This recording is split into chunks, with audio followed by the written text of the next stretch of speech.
President Donald Trump accused Chinese leader Xi Jinping, Russian President Vladimir Putin, and North Korean leader Kim Jong-un of conspiring against the U.S.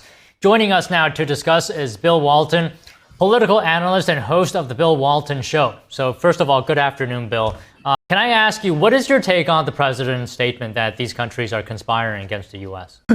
Well, I think he's reacting to a conference which has been going on for several years now, the Shanghai Cooperation Organization, and it rotates among countries. And this year, China hosted it, and the key members are Russia, India, and there's about 20 countries involved. And the optics of this were very interesting this year. In substance, they got together some 20 countries and signed about 25 different separate agreements.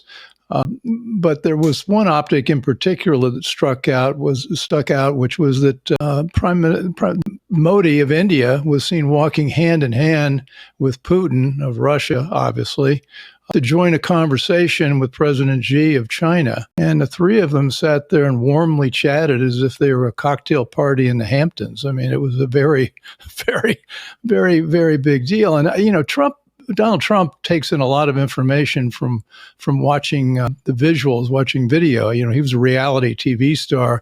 And whether this was actual affection for each other or whether it was staged, nevertheless, I think in part that's what it made, and it certainly looked like they were conspiring. So he's not being totally off base. So can I ask you further on that point where you mentioned that Modi was holding hands with Putin? You say it's strange, and I see where you're coming from because India is a democracy, right, and has ties with the United States, has relations with the United States as well. So holding hands with Putin.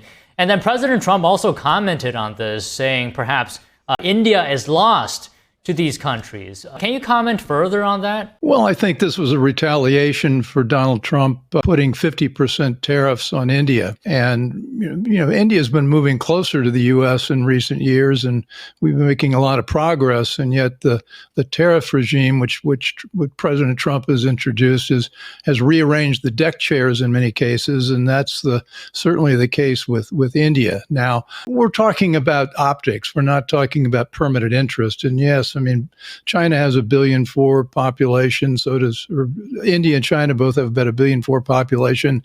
Russia's tiny, about 140 million. Russia and China are totalitarian dictatorships, and India's a democracy. So there's not that much in common, and they've also been fighting border wars over the last 200 or 300 years, and so there's that going on. But I think, nevertheless, the big statement, as I see it, is that the countries involved in this conference represent 50% of the world's population and almost 40% of the world's economic activity, GDP.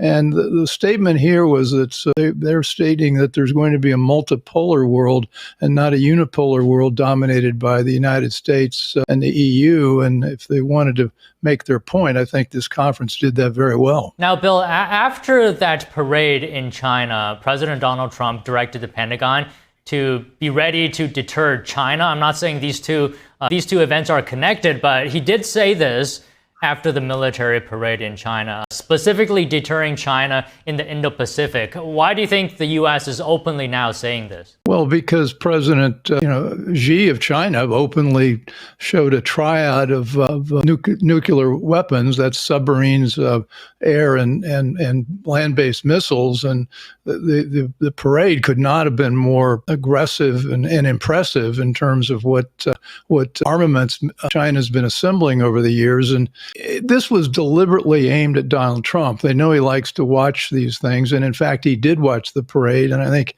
taking in all the visuals and the realities of what he saw, I think he had to sort of go on point and say, look, we're prepared to defend our interest and defend our friends in your area of the world, and so don't expect you'll do these things without our reacting to it. Okay, President Trump also called on, we just have about 60 seconds here. Maybe you can talk about this very quickly. Trump has called on Europe to put economic pressure on China for funding Russia's war efforts. What do you think? What kind of incoming pressure could be the most effective in your view? Well, I think that China EU trade is trade numbers are significant, and there could be some tariff and sanctions and so on and so forth. But longer term, let's keep in mind that this region of the world represented by this summit is growing very rapidly and represents an important part of what's going on in the world. And EU is an ever shrinking economy, and they have less and less leverage. And so while I think their rhetoric is powerful, their economies are shrinking, and their military, well, they can hardly field an army. And Xi knows that, Putin knows that, and I know Donald Trump knows that.